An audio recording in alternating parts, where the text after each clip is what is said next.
Welcome back to Deck Officer Training. In this video, we will be covering Rule 6, Safe Speed. Rule 6 states, every vessel shall at all times proceed at a safe speed so that she can take proper and effective action to avoid collision and be stopped within a distance appropriate to the prevailing circumstances and conditions. In determining a safe speed, the following factors shall be among those taken into account. A. By all vessels, 1. The state of visibility. 2. The traffic density, including concentrations of fishing vessels or any other vessels. 3. The maneuverability of the vessel with special reference to stopping distance and turning ability in the prevailing conditions. 4. At night, the presence of background light, such as from shore lights or from backscatter of her own lights. 5. The state of wind, sea, and current, and the proximity of navigational hazards. 6. The draft in relation to the available depth of water. B. Additionally, by vessels with operational radar. 1. The characteristics, efficiency, and limitations of the radar equipment. 2. Any constraints imposed by the radar range scale in use. 3. The effect on radar detection of the sea state, weather, and other sources of interference.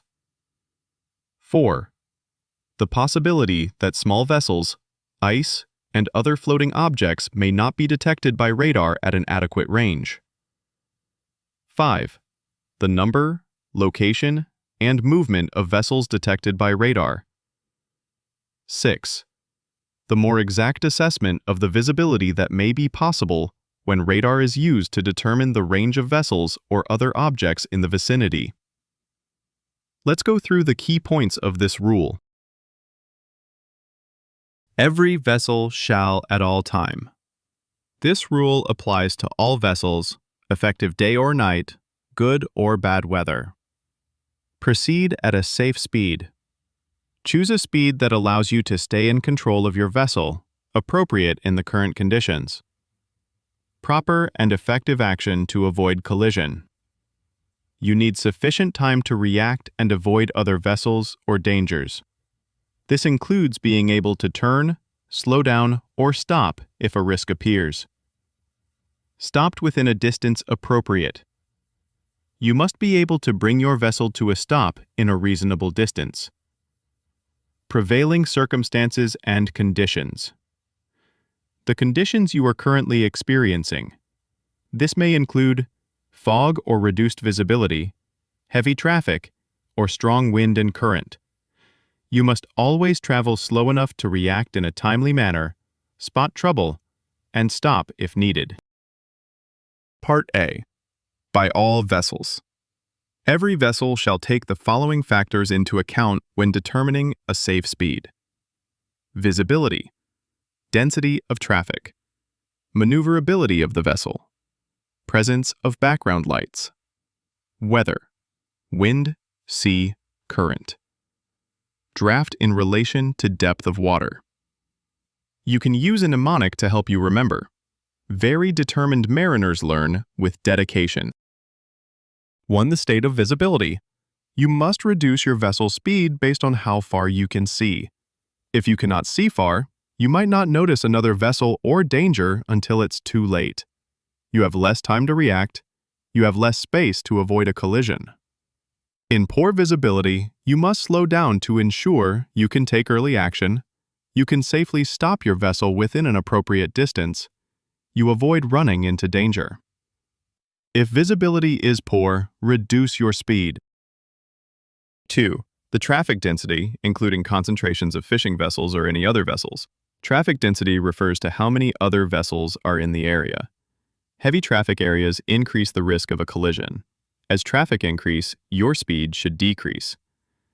Dense traffic requires increased lookouts, larger maneuvering space, slower speed for better reaction time. Large vessels, fishing boats, and fleets may make unpredictable movements. Be sure to leave yourself enough space and maneuvering time. Heavy traffic means more risk.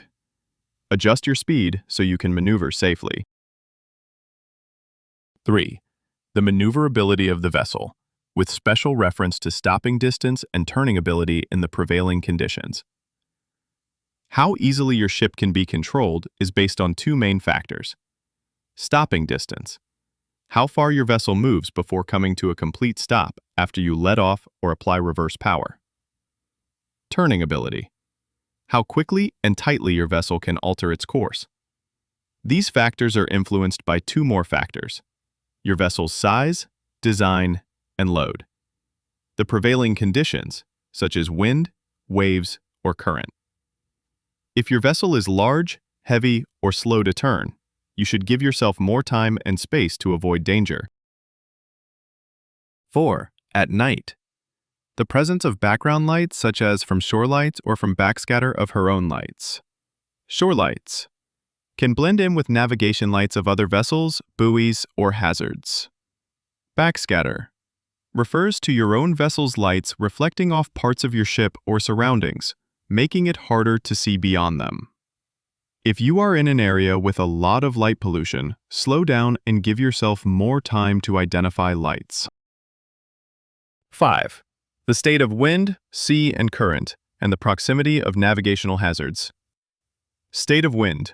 Strong wind can reduce your ability to maneuver or stop effectively.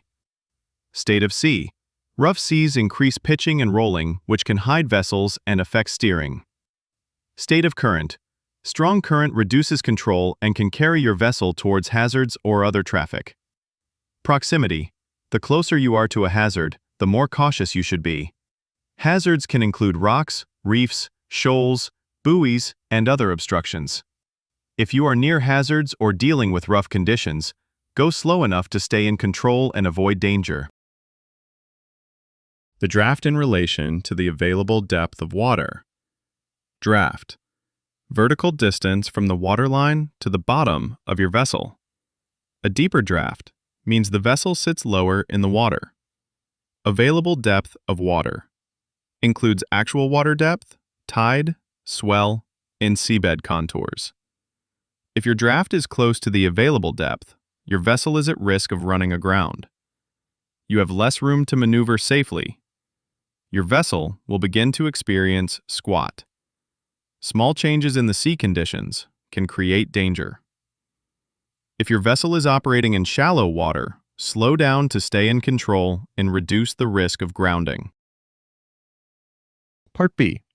Additionally, by vessels with operational radar. If the vessel has operational radar, she shall also use the following factors to determine a safe speed: characteristics, efficiency and limitation of radar equipment, constraints by radar range, effect of radar on sea state and weather, possibility small vessels may not be detected, number, location, and movement of vessels, more exact assessment of visibility. You can use a mnemonic to help you remember. Careful captains ensure passengers never moan. 1. The characteristics, efficiency, and limitations of the radar equipment. Characteristics of your radar. Type of radar. Range and resolution. Efficiency of your radar. Calibrated correctly. Display and control functions operational. Limitations. Small or non-metallic objects. Vessels in blind spots or beyond detection range. Sea clutter, heavy rain, close-range interference.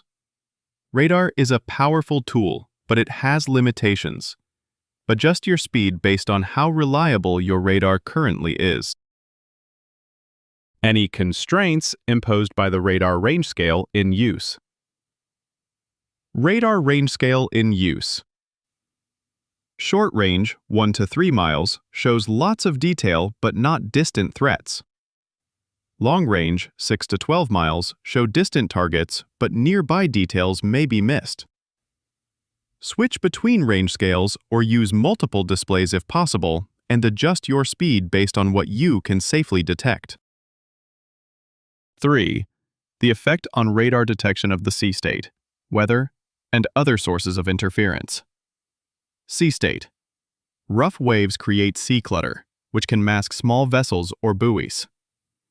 Weather. Rain, snow, and fog can cause rain clutter, and reduce visibility on the radar screen. Other sources. Electrical signals from other ships or nearby equipment can cause interference. These conditions can make radar targets appear delayed, fainter, or completely invisible. Go slower and stay alert. By the possibility that small vessels, ice, and other floating objects may not be detected by radar at an adequate range. There is a possibility some hazard will not show on radar. These can include small vessels, such as dinghies, kayaks, small fishing boats, especially if they are constructed from wood or fiberglass. Ice. This typically has poor radar return. Other floating objects, logs, debris, buoys, inflatable boats. Radar cannot be assumed to show everything. Some objects may only appear at close range or not at all. 5.